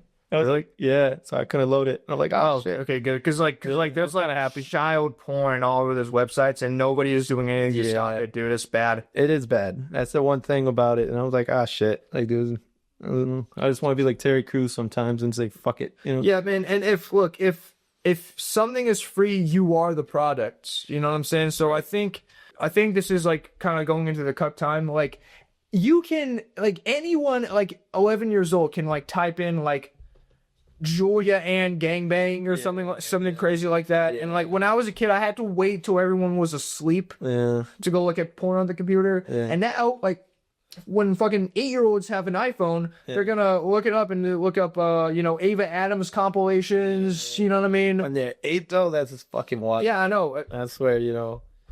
Yeah, and like they can hide it. Like they don't have to be sneaky about it. I sent you the reel on Instagram about it. It was so fun. This kid was like crying. Yeah. Because like his dad took away his iPhone. Well, he took away his mom's phone, but he's not demonizing him for action, but he's like you can't search this and not delete the history, buddy. Like, you gotta learn how to delete the history. Yeah, I know. Like, that's just I had to delete the history for like a long time. But yeah, man. Like, come on, brother. Like, shit. Yeah, that's that's where I'm like, all right, you know. And like, and I think that's the thing. Like, I think it's a natural thing for us to like actually talk about it enough, but like, we're just getting to a point of like, there's just so many billions of dollars that OnlyFans are like the models are making, that it's like, oh fuck, like this is crazy. Yeah, it's good because like maybe not good because it's still porno, but I've been told that the ladies, they have control over the content they make. Oh yeah. And like if you're working at like Naughty America, they are in control of the content they make, so they can't take anything down. And I feel like they're making more money because like in regular porno, they're like, or mainstream porno, I guess, they're contractors, kind of like how wrestling is. So you sign a contract with Naughty America, then you shoot with them. You shoot with them. Right. You don't get royalties, you don't get insurance, you don't get nothing. So you're a contractor. Yeah. You know, so and like it's such a big it's like such a big market because everyone's in there for like, you know, quick money. Yeah. And they're doing it as like a side hustle at best. Yeah. And their pussies stretched and and they're probably not even making like more than $2,000 a month. They probably do easily. Oh, you got to think women, but there's a lot of porn stars that just like to fuck. So Yeah. I think that's where like you have to like respect respect the Respect the crap. no, because dude, it's just girls that are doing like so many scenes in a month, and I'm like, fucking lord, this is crazy. Like, Yeah, I know. it's but shit, it's 30 days in a month to be fucked every day. I don't know, that's crazy. I don't know, but people got that sex drive, I guess. Fuck, man. Yeah, and like you can tell that there. So of course abuse goes on. It's where people who can't control themselves go. Yeah. Like I feel like first of all, you have to be a narcissist in order to be in that line of work. Yeah. Because like, do you think they give a shit about how the line of work affects others? No. Like something I noticed about like porno stars, like being interviewed. I've noticed like a thing of like where society fucked me over. I don't care about society anymore. Mm-hmm. Like whether it be in like an abusive relationship or like failing like many times. See, but what I like about it is the man actors are just like, fuck it, yeah, I do it. And I love it because like they don't have that stigma. And you don't have that stigma, yeah. As a male porn star, like even at like a Johnny Sins or like a Johnny Castle, like they don't have those stigmas. Yeah, Johnny Sins is kind of like he is like a genuinely nice dude. I mean, it's so kind of yeah. Oh, because you know, like dude, like because guys are like, oh, I wish this was me. Yeah. And that's where it's like it's different, you know. But you wish, like your daughter wishing, like you would getting fucking plowed by 4 dudes at one scene. You're like, yeah, I know. And that's what I'm saying. Men and women are different, so like we can't be in this fucking wacky world to like, oh, I want that for my daughter. You're like, huh? It's too much. I remember one time, Jenna Jameson was on the Howard Stern show like way back in the day, and she was on there with her dad. And her dad is like, yeah, I used to be a broadcaster, so I'm kind of used to, you know, naked girls, you know, walking around. I'm cool about it. It's like, okay, you're cool about it. You don't love it. Yeah, nah, he didn't say that. So yeah, you never said that he loved it. Right. Like they were even talking about it, and like that, and like they were, and like he says that he cannot, you know, be in, you know, watch. He has to like check with his daughter to make sure that she's in the, you know, the porno, she's in porno, so if he doesn't watch it. That's wild. That is wild. I cannot imagine that. Like, you're jerking off to your daughter? Like, no, he's not jerking off to his daughter. He even said that like he once saw like a clip of her, and he like felt weird about it. No shit. Like, dude, my dad disown me if I ever do porno, dude. I was like, no, he wouldn't. Okay, well maybe not disown me, but okay, be like, how was it? Probably will, but like dad. That'd be like, what are you doing, man? It depends on the girl. Yeah, but it's like, dude, if you are, it's like saying that people are bad people for judging. Your job is to perform sex acts on camera. If your family is supportive, then they're bad people. No, Jesus, doesn't he? You know, it's like that's the problem. That's the problem. Okay, you're not bad people, but that is the problem. You know what I mean? There's a lot of openness, man. I think that's where, you know, I think openness, having a lot of things be more open and out in the open causes this energy to be around. You know? Yeah, it causes that energy to be around. But, you know, yeah, like that's why like it's so big out in like Orange County, LA, because and Miami too. Yeah, Miami's fucking crazy, dude. Yeah, it's like first time I went to Miami, everybody's like I'm talking to, he's like, oh, you want me to get you a piece of ass? I'm like, bro, like, no, I'm fucking good. Yeah, that's like a swinger culture, man. Yeah. I feel bad trying to raise like a daughter in Miami, man. Hookup culture and swinger culture are a little different, but I think hookup culture in itself is like, it's just where we're at. But swinger culture is fucking crazy. But I think that's where, with me, I'm like, holy shit, there's too much shit that goes down. I just opened Instagram right now. Mm-hmm. I just said, this is so convenient. You can tell, you can tell this thing is fucking spying on me. Uh-huh. A woman I graduated high school with is a semi-famous porn star, and singing her videos moved to the mature section of Pornhub has made me feel worse than hearing the songs I grew up with on the classic rock station. That's funny. Were there any girls from your high school that you could see becoming porn stars? Nah, not really. Like the ones I would want to see, no. But like, What about the guys? nah, not even. I don't try to think. There's a couple. Like I don't even think. To be real, there's nobody. Yeah, I feel like it's one of those things like you would never expect it. Yeah, no. Then if it happened, like I don't know what that would do because it's like, oh, I knew her in high school. Would I stop? Would I go? Like then I'll think about how she looked in high school, and if she's way hotter that now, I'm like, I'm not thinking about the girl from high school. I'm thinking about this girl. I'm like, I don't know. I like the glow up. Yeah, no, there's a lot of girls that go up, so I'm like, holy shit. But it's fucking crazy. It is. It's a weird time. Yeah, it is. Oh. All right, y'all, we're going to take a break. When we come back, for all those of you who are grossed out about us talking about porno, we're going to talk about the most underrated comedians. Yes. So I'm going to go use the bathroom. Yeah, go back to... Let's go right back to son. Yo, we have returned. Now I got a list on IMDb of the most underrated comedians, and number one is Kevin Smith. Oh, yeah. That's Kevin Smith he's the guy from Clerks, right? Yes, sir. Yeah, he's a good director too. Yeah, he's a G. I love him. Yeah, no, he's funny. He's so fucking funny. Yeah, when I was a kid, I was like, he loved Jason Mewes, right? Yeah, Kevin Smith and Jason Mewes. Yeah, they played James Silent Bob. Yeah, and they're the best. Oh my god, and it's a funny thing. So like when this movie Dogma came out, you seen Dogma? I miss Dogma, bro, to be honest. But that's the one with Affleck and Chris Rock. Yeah. I gotta watch it back, man. Yeah, it's been a while. I kind of appreciate how Ben Affleck doesn't think he's above doing stuff with Kevin Smith. Oh yeah, no, dude. Yeah. Ben was always a good actor, man. Oh yeah, he was never really, dude. He did Giggly, bro. Like fuck, you ever see Jiggly, whatever the fuck it was. But like, I don't even think it was that bad of a movie. But him and J-Lo were together at that time, so fuck it. And they get back together? Nah, fuck that. Like, dude, that's too much. But yeah. Anyway, Kevin Smith, one time, so people were protesting, like, the movie Dogma because they thought it was satanic. Because, like, for those of you who are outside the United States, we're very crazy about religion. Here, like, most of our sects were founded in, like, 1844 in, like, Ohio. And they were formed as, like, an excuse to kill, Indians and black people. So... and Catholics for some reason, like everyone who wasn't like a white Protestant was oppressed. Even the Mormons. It was like, why would you oppress Mormons? They're the nicest people ever. Yeah, they have 5 wives, man. Yeah, it was like, but basically Kevin Smith actually joined that protest and nobody realized it was him. Oh shit! The guy who made the movie. That's funny. Yeah, that is funny.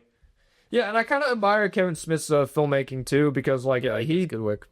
Oh yeah, he is a hard worker, man. You say what you will about his movies, but I respect the hustle. Like, this is where I want to eventually take Scarhead to. You know what I mean? The next guy is Effion Crockett. Oh yeah, he's good. He's good. I know what you're talking about. Yeah, he does a lot of good impressions. Oh yeah, yeah, he's funny. He's the guy from you ever see the movie, the one with Marlon Wayans? It's like, I don't give a fuck. Like that scene? Nah, I've never seen that one. I'm not a big Wayans Brothers guy. Yeah. What? You're not a big Wayans Brother guy? Nah, I saw them host the MTV Awards one time because that's when Eminem was doing the performance where he had a million clones of themselves. But no, I'm not huge on the Wayans Brothers. Really? Nah, it's like one of my favorite people, man. Like a group, like just favorite people. Like I like all of them. Like Keenan, Damon, like even their kids. Yeah. They're all good. They're all funny. Plus, I grew up on scary movies, so it's hard for me to hate. So, yeah, I hear like the first scary movie was funny. The rest of them were not that funny. They're like, once the Wayans brothers left that's where I was like, but yeah, bro, I feel like the reason. So the epic movies, the disaster movies, yeah. I feel like those are movies that ruin parodies movies. Yeah, I like parody movies, man. Yeah, man, and I love parody movies. Just like that big movie was fucking hilarious. Yeah, I'm sure it was. I'm sure that one was probably hilarious. But shit like Meet the Spartans. Oh my god, some bad. That was they had fuck. What is it? Movie 43 when they make fun of like all their like yeah. I feel like that's where it finally hit rock bottom. Yeah, because they had like a scene. Oh man. Yeah, but yeah, no, like something I noticed, like, so this is an idea for a movie I want to make eventually, a parody of Boogie Nights. Yeah. Yeah, I kind of want, you know who I want? So remember in Boogie Nights when William H. Macy was playing the guy who kept getting cucked? Mm-hmm. I think it'd be so funny if instead of being embarrassed, he was turned on. Yeah. Yeah, especially now. Yeah, and I want him to be played by Ian Hecox from Smosh. Oh, there we go. Yeah, that I feel like he would be perfect for that role. Oh, easily. And I also thought about making a parody of Goodfellas. I have a lot of ideas for, like, you know how for some reason, like, I don't know if it's like I want to be whiter than you, or I got my shit together. How come you can't? But like back in the day, like the Italians in New York hated the black guys in New York, Right. and there was like a big feud. That's, you know, I guess that's the way it is sometimes. But so like in Scorsese movies, they hate, you know, the black guys. They're calling them Muagnons and you know, stuff like that. And I think it would be so funny if they were like social justice warriors instead. Be like, you know who gets arrested? Stick up men of color. That's who gets arrested. Yeah, but anyway, that's so nobody steal that. No. I'm claiming that copyright right now. Nobody steals that. If I ever see that, I'm gonna sue you. Okay? What's the name of the movie then? Guys Who Are Wise. That's the name of the movie. Yeah, because it's I'll get it for something else. We gotta work on the name. Yeah. That's why I keep calling this show Little Z. I don't know. You gotta keep the fellas part. That fellas. No. But anyway, number Fellas up. No, I don't know. Get something. Anyway, Jason Mewes is number 3. He's the guy who plays he's Silent Bob. He's funny. Yeah, he is very funny. I haven't seen him in much else, but you ever seen Zach and Miri make a porno? Yeah. Yeah, he's in that Lester the Molester. Okay. Funny movie. Yeah, man. Elizabeth Banks is amazing in that movie too. Yeah, Jason Mewes and Kevin Smith, they were actually one of the pioneers of podcasts. Did you know that? Yeah, for a little bit. Yeah. Yeah, And there was Tom Green too. Yeah, they made Cena and Silent Bob got old, and Jason Mewes, he used to have like a drug problem, so we were talking about like his drug addictions. Mm-hmm. Yeah, man. And number 4 is David Spade. David Spade's not bad though. I like David Spade. Yeah, He's a comedian as an actor. I think they're putting a lot of like comedy actors on, but it's hard because like you just don't. I think the times now it leads into more stuff. That's what I like about comedy more than anything. Because like you had the Martin Lawrences, you had the Eddie Murphys, you had the Chris Tuckers, and they all got big into movies. So like there's been people that have gotten big off comedy to go to movies, but it's a good time to do it. So. Oh yeah, yeah. David Spade. I remember him. Yeah, I loved him in Tommy Boy. Yeah. He's also a good like actor. He was in Emperor's New Groove. Yeah, he was like perfect for playing Kuzco. I think his name was. Oh yes, yeah, he was perfect for that. Yeah.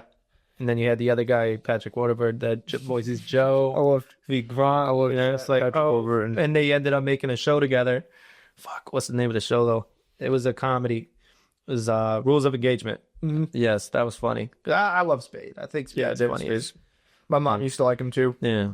Yeah. He was also in Joe Dirt. I haven't seen Joe Dirt. You never seen Joe Dirt? Nah. You gotta keep on keeping on, brother. You're like, dude, you never seen Joe Dirt? Nah, I don't know. It just looks too mean spirited because everyone shits on him. No, dude, it's funny. All right, it's definitely your cup of tea. My cup of tea. All right, I'll check it out when I get a chance. I definitely watch along Joe Dirt. All right, number 5 is Kevin James. Oh, I love Kevin James. Yeah, dude. He's good too. You ever seen Here Comes the Boom? Yeah. Yeah, man, that's awesome. No, he's good. And then comedy wise, I watched a couple of his stand up. His stand up's good. I remember when I was in like, yeah, I know you and Mo find it weird when I talk about Mo's our uncle, guys. When I talk about okay, maybe not an uncle, but an uncle figure. Our friend is like, he's a friend, 20 years older than us, but he was gonna be on the podcast, but he has to work, so that's why we keep changing the name. But anyway, but yeah, they kind of think it's weird when I talk about 5th grade and 4th grade, and I've seen like people talk about 5th grade and 4th grade. And now I see how they see. But I remember we had this substitute teacher who was like an extra on the movie, Kevin James' movie Zookeeper, and he said Kevin James is not a nice guy. Aw. But because I've heard other stuff from him from talking about Kevin James, and they all got nothing but nice things to say about Kevin James. Zookeeper was a weird movie though. Yeah, it was weird. It was like one of those weird like talking animal things. Nobody remembers it. Yeah, no, I was gonna say that's the one with, is it Sandler in it? Or No, it is Happy Medicine, but he's like Kevin James is a zookeeper, and all the animals are talking to him, and they're trying the actual zookeeper. yeah, they're trying to teach him how to get a girlfriend. Oh yeah, that was bad. Yeah, That is so bad, dude. Yeah, there was a couple. He had a couple hits, a couple misses. I think everybody does, but Yeah, you ever seen The King of Queens? yeah, I love that show. That's one of my favorites. Yeah, like, I love TV Land, so anything on TV Land is probably my goat. When I was a kid, I would watch MASH and the Andy Griffith Show with my dad. Yeah, Andy Griffith show. Yeah, that's all my shit. Oh yeah, I grew up more on like the Jeffersons and Archie Bunker, all that shit. I love that. All that shit. That's fucking funny. it's funny because they're like making fun of guys like that. It's so funny. Oh my god. And then I love Three's Company, so like I grew up on that stuff because You would think that Archie Bunker is like completely ignorant, but no, he's like he hates he hates everyone equally, and B he actually has reason to think like that. No, like I loved when he would go at the son-in-law. Yeah, the son-in-law, like man. Like, dude, that was the funniest shit. And like when he would like feud with George Jefferson, like next door, like they hated each other because they were like white and black. Yeah, it's true. Nothing, dude, that was better than On the Family, all that shit. So good. Stanford and Son. Sanford and Son is even funnier. Oh my god. Where he like hates the Puerto Ricans and dude, that's funny. Shit was real. You know? Yeah, it was real because they're making fun of that mentality. Yeah, you know what I mean. Next one is Eddie Griffin. I've only ever seen him in Deuce Bigelow, Mel Gigolo. No, Eddie Griffin. Dude, I'm a big like you're naming off guys that I actually like genuinely like as comedy, like comedians and their work. I like Eddie Griffin. I like a lot of comedians, man. That's the thing. Like I'm just a fan, so it's hard for me to like say I dislike this or dislike that because it's like I just appreciate the art. But I would go out of my way to watch Eddie Griffin. I mean, Griffin, because he has a couple good bits about religion that are fucking hilarious. You're like, oh shit, you know. Yeah, and makes you wonder. Oh shit. What I love is when comedians play dramatic roles. Yeah, no, I feel you. That's why I like my favorite Adam Sandler movie for a little bit was Reign Over Me. Yeah, because he was a gentleman that lost his family in 9/11. And it was him, Don Cheadle. I think it was Liv Tyler. I think it was the one, Steven Tyler's daughter. I was like, oh shit. No, it was a good movie, man. And I like Sandler because I think Sandler's a good actor, but like he was just playing all these silly roles for so long. Yeah. And then now it's just like, oh shit, like you could actually play. Like that's what got me into the movie The Number 23 with Jim Carrey. He was because he did so much funny shit that it's like I want to watch him in like a mysterious role. And you're like, oh shit, like the dude could actually act. Still was it, you know? I think that's the real thing with like when you're a comedy person, you have to like think about it like Martin when Lawrence took Bad Boys in '95.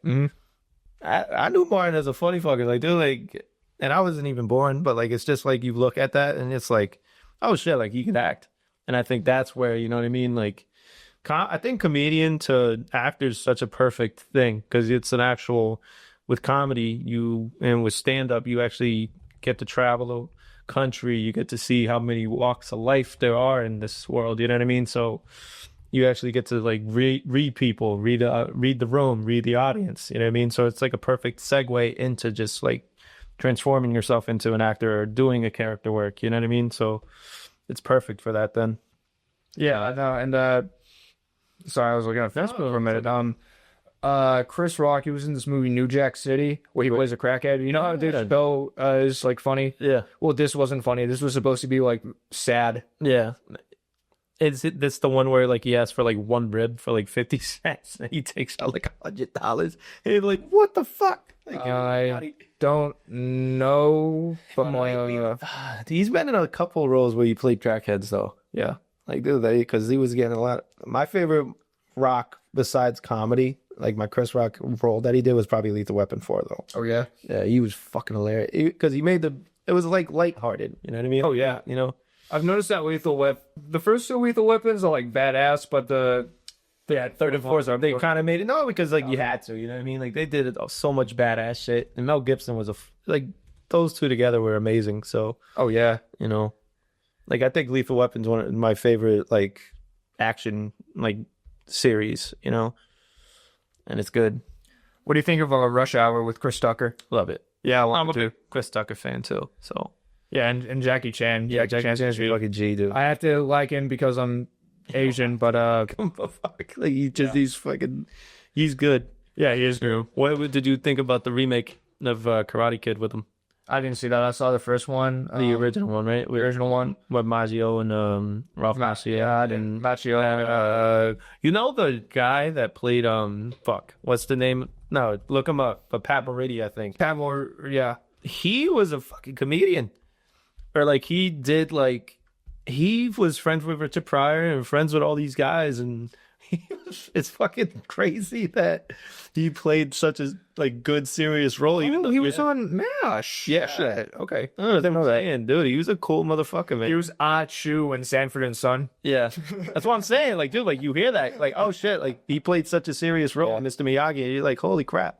Yeah, But that's what I mean. Like comedy, like when you're a comedian and you actually like learn how to be funny and you actually learn how to do these characters, it's the best segue into being an actor. I don't think it's smart for someone to just go to LA and be like, oh, I'm going to be an actor. It's like, no skills. Not at all. It's not smart at all. At least be a social media person. At least be like, do something first and then get your gateway. And then I think that's where, exactly. That's what we're doing right now. right. Because at the end of the day, I think like in comedy is the best thing. Because like we're just talking about it. Like how many segues can we do between anybody that's ever done anything? Yeah. And Tucker could do action movies. He could do this. He could do that. Like he's, you know, I think comedians turn into good actors because they could play different people and they just know how to read rooms and the psychology and all this other stuff. Oh yeah. But what would you rather be personally? Would you rather be a great comedy that can't act, a great comedian that can't act, or a great actor who's shitty at comedy? Probably a great comedian who can't act, because something I noticed about actors is that they're insane. Yeah, they're a little too fucking much, right? Yeah, they're too much. Oh my god, like the Oscars just happened. I didn't even know what was happening, and they're like fucking hysterically crying. Yeah. On stage. It's like I didn't want to watch it. My mother was watching it. I'm like, I'm not watching. Oh shit! It was like, who? I don't watch any of this shit anymore, man. Grammys, all that shit. Like it's done. It's all bullshit. It's all bullshit. It's all bot. Look, they let Chris Rock get assaulted over a joke. Yeah. And they gave a standing ovation to the guy who assaulted him. They're not. No, they don't have my respect. They don't. Yeah. And then the people that call it out get fucking ridiculed, and it's like, dude, yeah. Here's another actor on the list, DJ Qualls. You ever heard of him? No, I've never heard of him either. What was he in? I'd have to. Oh shit, that's cousin Leopold from Big Bang Theory. Oh, okay. Yeah, All right. I'd have to see. He was in the movie Road Trip with Tom Green. You ever seen that? Yeah, I love Road Trip. Oh yes. I remember Road. That was funny as hell. Yeah, let's see. He was in Fargo. Fargo's a good series. So he was in The Man in the High Castle. I need to watch The Man in the High Castle. Okay. Yo, I had this like, I don't know if this is me gonna be sounding insane, but I had this like one dream where like I break into North Korea and I discover a secret room in North Korea that holds the secrets of like North Korea and shit. This is too much TMI. What you find? I don't know what I find, but I feel like that room contains like what's really going on in North Korea, like why they starve the people or something. Jesus Christ, that got too deep, bro. Like that. What the fuck? Where did that come from? Yeah, I had about it a couple nights ago. I just wanted to. Oh my god. But anyway, that the reason why I talk about it is because I feel like that's the plot of The Man in the High Castle, where the Axis powers win World War II. I see. And this person tries to like discover like what really happened. I see. And how they won. And yeah, okay, that's why I just sounded like insane for a moment. Yeah. But holy fuck, Jesus. You fucking, oh my god. Yeah, I have a lot of like weird thoughts, and I blurt them out sometimes. You have to though. Yeah, sometimes I have to. I run down my notebook. I don't have my notebook with me, but it's good. Yeah. Who's next? Steve Buscemi. Good. Yeah, he's great. See, but I think with these lists, they're not like going full blown just like comedians. I think they're just like talking about like people they like. No, but they probably could have started out as a comedian, but like, you know what I mean? There's so many guys that start as comedians, and then like look at Sandler. Sandler, like comedy wise, oh my god. I thought it was funny how he just wore street clothes to the Oscars. That was amazing. That was the best thing about it. Yeah, I know. You know, it was like, you know, But, like it's just the Oscars. Who at the end of the day, you know, it's not like it's like this is not dignified. This is disrespectful, and this is tacky. It's like, do people literally like get naked at the Oscars? Like I saw the fucking clips, man. yeah, no, just Cena, last year. But no, I think it's just the classism that just proves why people don't like really like people like that anymore. Because it's like again, like I know people are like going at Zelensky for not wearing a suit, but like, dude, what the fuck? Like, I'm one of the, I think I'm one of the workers. I run my own country, dude. So like, fuck. I'm not gonna go. He's dealing with an invasion, and he's not concerned about his suit, dude. Yeah, like come on, bro. Like, yeah, Steve Buscemi, he's got range. He's like more like a he is. Yeah, an actor, but he's been in comedies. He's been in that movie Ghost World. He's in a lot of good shit. He's been in The Sopranos. His character wasn't very good in The Sopranos, I think, but he, you know, I think they just wanted an excuse to hang out with Steve Buscemi and move the plot off for Tony Sopranos' development. Yep. But he was also in Reservoir Dogs. Brother, have you seen him in Boardwalk Empire? I have not. No. Oh my god, Is it a movie or is it? No, it's a TV show. It's about gangsters during Prohibition. Oh shit. Oh my god, it's awesome, dude. Like Michael Pitt's in it, Michael Shannon's in it. The Santa's in fucking. Michael Shannon's amazing. He starts off as like a Prohibition agent, but he winds up becoming like Gun's top guys. Man, it's awesome. Yeah, that sounds like a good plot. Damn. Yeah, it is a good plot. Because you see, like, because he's like this, like, a pious Christian dude. Oh shit. And he's like repressing like his human part, and that's making him crazy. Oh man. Yeah, and that's how he winds up becoming like working for like Al Capone, and yeah, man, it's nuts. But yeah, next one is Dan Aykroyd. Dan Aykroyd's funny as fuck. You ever seen Trading Places? Trading Places. All his stuff's good. I loved him and what? Jesus Christ. Movie with him and Belushi. Blues Brothers. Fucking amazing. But actually, one of my favorite movies. Yeah. You like Airheads? Airheads, never seen Airheads. Okay, no, there was a couple. No, he's got a lot of good shit. He's one of those guys from SNL that really got big right away, and I was kind of happy about that. Him, Chevy, and John, like those are like the big three I think about in the beginning, like the first 5 years. Chevy Chase is like evil from what I hear. But fuck, he was funny, man. I'm sorry. Like, I'm Chevy Chase and you're not. Like, I think like you gotta have a little bit of arrogance to yeah. Like, cause you I feel like a lot of like successful people, they got to where they were because there were fucking people over. Yeah.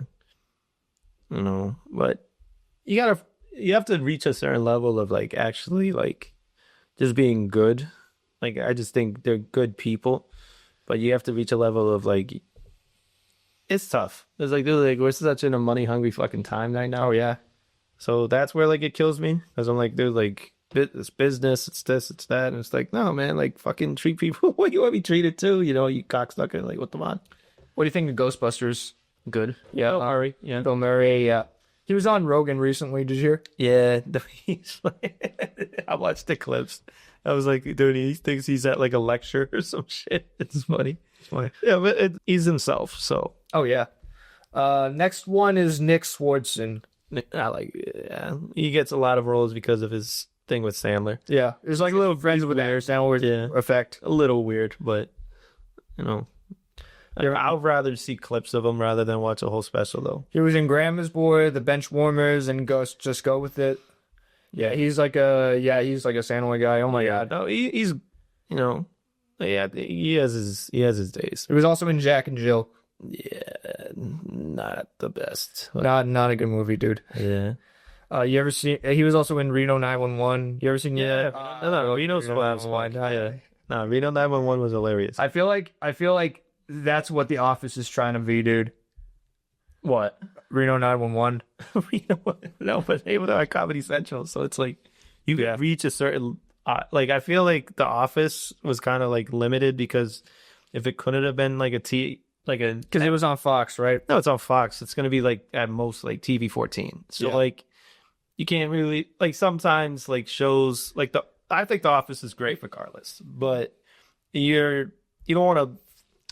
Fox is gonna do what they want to do, so like that's where like network television ain't the same because I do like back in the like when they like we were talking about Sanford and Son and all that stuff like. It's not like they were saying the word, but like you knew what the fuck they were talking about. Yeah, like, and you're like, oh shit, like these jokes are fucking crazy, but they're not saying it, so it's like, oh shit, like that's what makes the writing of the show amazing, because that's where like all this stuff, like me genuinely, I don't think there's been like the last, like me personally, the last like actual TV show I like legit used to sit and watch on like network television. Yeah, it was like Mike and Molly. Like that was a good show. Like I was a big Big Bang Theory guy, and then I loved How I Met Your Mother, and they fucking ruined it with the ending. The last like real network show I lost, like 30-minute shows like standard was Rick and Morty. Rick and Morty's good, And I grew out of Rick and Morty. you know, but I think I'm talking like strictly like Fox, CBS, like and like network, like I would like the Big Bang Theory. yeah, like that type of stuff. Yeah, like Big Bang Theory was always good to, you know, like it would just get, it's tough to like stay on a network like that because like I think they just all have the same shows. I think that's what it is. I love and they don't want to cancel The Simpsons because someone is making money off of The Simpsons. Yeah, The Simpsons, it's not as good. Like I was never really like into it. Like I would, no, because I'm more of a Family Guy, South Park, you know, I was, but I understand why The Simpsons is there. You know what I mean? Yeah. Like I used to play the Simpson game. I watched the Simpson movie, die laughing. Like, love the movies, you know? I love this movie. It's funnier than like most of the TV episodes, I feel. It's better than the TV episodes. Like, they're real, like shit, because they actually had the option to, you know, make it a movie, and it's funny. Yeah, it's like I was watching it like a couple months ago. It was genuinely like I was like Spider Pig, and when he's like on the wheel, it's like, oh my god, it's funny, man. No, and it was a good conversation starter because it actually got kids to watch it, and that's how I got it. You get it, for generation. You know what I mean? Like, I think Simpsons, I would say it's more like a Gen X boomer show. Boomers probably didn't like it because what year did it come out? 88, 89. 89. My parents used to watch it together. That's what I'm saying. Yeah. So like it's a great show for that era, but like you never really encapsulated it to where I think that's where with Family Guy, South Park, like they knew what the fuck they were doing. Yeah. So they wanted, not indoctrinate, but like that's the wrong term, but they wanted the younger audience to watch it. They didn't care about fucking 35 to 50. They cared about 18 to 35. Yeah. And I think that's where like that cross section of so many things back in like 97 to like 2002, like look at wrestling, look at all the TV that was on, you had fucking all this crazy shit, but that's where the attitude was. Yeah, attitude era, just in general of TV and all the sex and all this other shit. Sex, drugs, and rock and roll was big, but it would sell because you were selling it to the right people that wanted to do it. Rather than, 97 to 04 was like the Y2K era. It was like the cultural middle finger. I watched this whole video essay on it. Basically, that's when the Attitude Era was big. That's when Eminem was the man. Right. That's when he's still the man, but back then he was the man in a different way. Right. When he had Jackass, right. Marilyn Manson, South Park. Right. All those. Family Guy got big, and it's just like you needed that level of like, and then comedy was fucking amazing then. So like you had levels of. Carlin was putting out great shit. You had Rock, you had Chappelle. Chappelle came out in 04. Like, it was just a good era of just being like, all right, fuck it. Like, we're going to say what we do and do what we do. You know what I mean? Yeah. So. But yeah, we just got off topic of Nick Swartzen, but that's okay. We're still relevant. But he does that a lot too. Don't worry. You ever seen Bucky Larson, Born to be a Star? Terrible movie. That is a terrible fucking movie. Brutal, dude. But he was hilarious in You Don't Mess with the Zohan. Yeah. I love You Don't Mess with the Zohan. No, that's one of my favorites. It's one of my favorites. And he's like, oh, the mama. Smith, no. Silky smooth. And it's just like, no one can catch bottom. It's just like running across the sea. I'm like, yeah. Oh my God, dude. No, You Don't Mess with the Zohan's good. That was a good one. All right, next one we got Rob Schneider. Love Rob I Schneider. love Rob Schneider too. You ever seen him making coffee? Yeah, no, he's funny. I think he's getting a lot of shit because of his political views, and his daughter is what's her name? Ella King.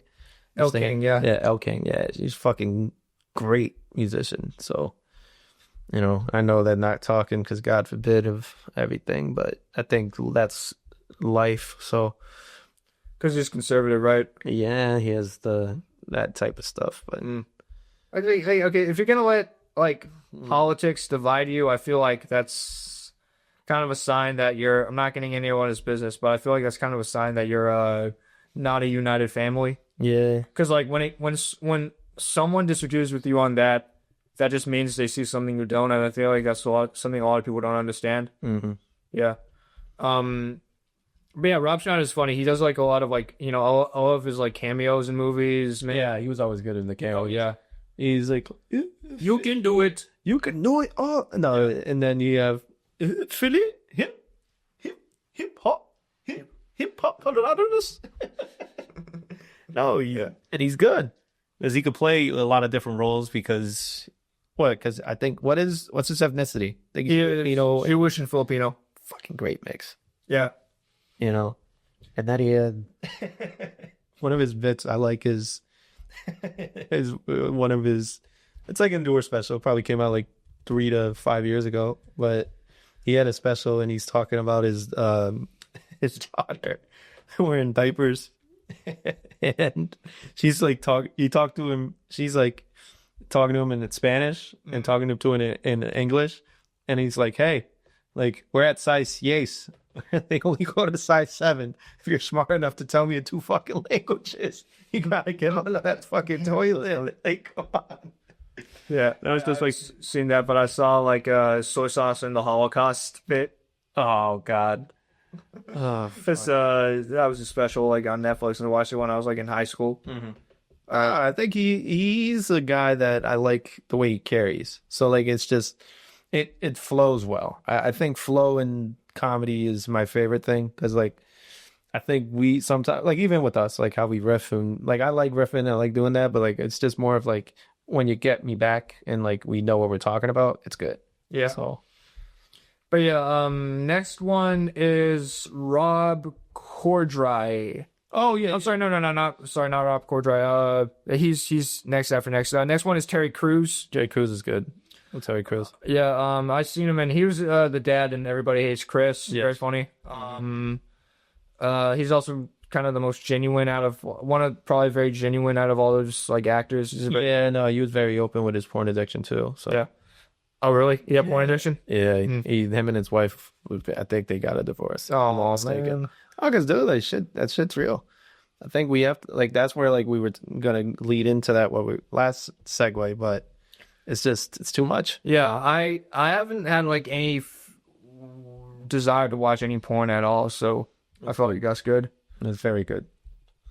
But yeah, Terry Crews is underrated. I like him. He was also in Brooklyn Nine-Nine, right? Brooklyn Nine-Nine's fucking good. Yeah. I like that show too. All right, now we're on Rob Corddry. He was in Harold and Kumar Escape from Guantanamo Bay. Very Hot Tub Time Machine. Hot Tub Time Machine. Warm Bodies, as a matter of fact. Yeah, he's very underrated. I love the scene in Harold and Kumar when they get away, but he's just listening to Danger Zone. That he was freaking hilarious. He's their family, the parents are talking to him. He's like, oh, I don't understand your language. I don't understand your language. Interpret for me. He's like, these are North and North Koreans. See, they want to destroy America and brainwash our children. He's like, we're speaking English. We've been here since and he's like, those 2 Jewish friends that they have, he gets them in. I was like, I will give you what. Okay, well, I'm gonna have to speak your language, and he just has a bag of pennies. It's fucking brutal, dude. Oh, really? But you can't make comedy like that anymore. No, man. That's what sucks. I mean, you can, but you can't. You know what I mean? That's why Tropic Thunder. God, man, dude, that's where we need some level of the comedy to get back, because all the comedies they put out is all the same bullshit. Yeah, there's too much relationship comedies. There's this, there's that. it's buddy cop bullshit. Yeah. It's like, dude, like none of this shit's gonna get over again. You know what I mean? Like, Oh yeah, that's so like. What year did 21 Jump Street come out? Like 2012. 2012. 2012, genuinely, I feel like was the last good year for like all that shit. Yeah, It's like it's tough. Like I like movies, but it's like if I want to go see like a buddy, like this, it's just the same plot over and over again. I feel rather than like just, you know what I mean? yeah, and Goes me about, you know. yeah, 22 Jump Street. I feel like that was the last like comedy movie to have a cultural impact. The rest are like the only people who like modern comedies nowadays, like people like us who are comedy fans. Yeah, and it's like I'd rather, because like, don't get me wrong, like I like all types of movies, but like I want to go see a comedy. I want to laugh. Oh yeah, You know what I mean? Like I don't really need to, because with action, I'd rather see it at my house. yeah, I know. You know what I mean? And then sci-fi, I'm not big into sci-fi. I'm not big into horror. Like I don't mind horror movies, but like I was like, you know, wasn't really like brought up on them to where it's like, you know, I was more on the comedy and the action, you know, and then a mixture of it, because it's like, you know,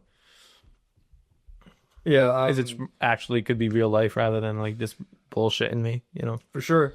So Next guy is T.J. Miller. This T.J. Miller is the last guy. not bad. Not a fan. He's kind of a moron, but He fucked up. I think he fucked up his Deadpool chances, but yeah, he does beyond fucked up. And he was in the Emoji Movie, so it's an automatic. You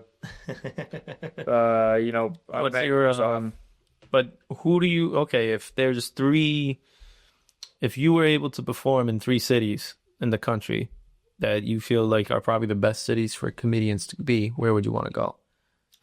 Or like, where do you think is like That's a good question. I don't know, like the hotbeds. Because I know that, like, you know, but where would you go? Just because, like, I'm always gonna say that Comedy Cellar in New York is probably one of the spots that New York's still New York. So regardless of voting of the people or any of this, like, dude, they just still comedy fans. Stand-up comedy in New York will always be great. Yeah, To me, at least, just because, like, I know it's a hotbed, or it's always been the place you want to be. So I would probably go. I don't know.